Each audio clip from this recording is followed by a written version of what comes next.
Hi అండి, అందరికీ నమస్తే. ఎలా ఉన్నారు? అందరూ బాగున్నారా? ఈరోజు నేను మా పాప చేసిన రెసిపీ ఒకటి చేశానండి.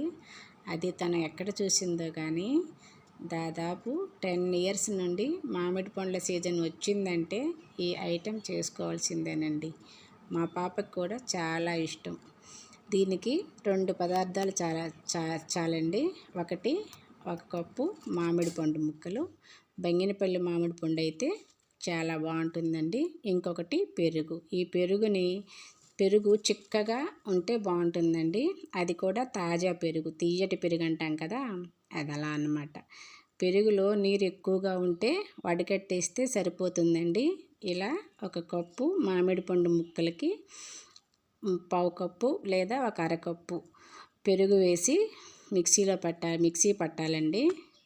టేస్ట్ చూసి తీపి చాలదు అనుకుంటే 1 స్పూన్ చక్కెర వేసుకోవచ్చు, అది మీ ఇష్టము. చిన్నపిల్లలైతే చాలా ఇష్టంగా తింటారండి. మ్యాంగో ఐస్ క్రీమ్ లాగా అన్నమాట. కానీ ఐస్ క్రీమ్ టేస్ట్ అయితే ఉండదండి, దాని టేస్ట్ వేరు. ఫ్రిడ్జ్లో పెట్టుకుని తింటే చాలా బాగుంటుంది. ఇది ఒక సీజనల్ టేస్ట్ అన్నమాట. మళ్ళీ తినాలంటే మామిడి పళ్ళ సీజన్ రావాలి కదా, ఒక్కసారి ట్రై చేయండి తప్పకుండా. టేస్ట్ అయితే సూపర్ అండి. వీడియో నచ్చితే లైక్ చేయండి, షేర్ చేయండి. ఉంటానండి. నమస్తే.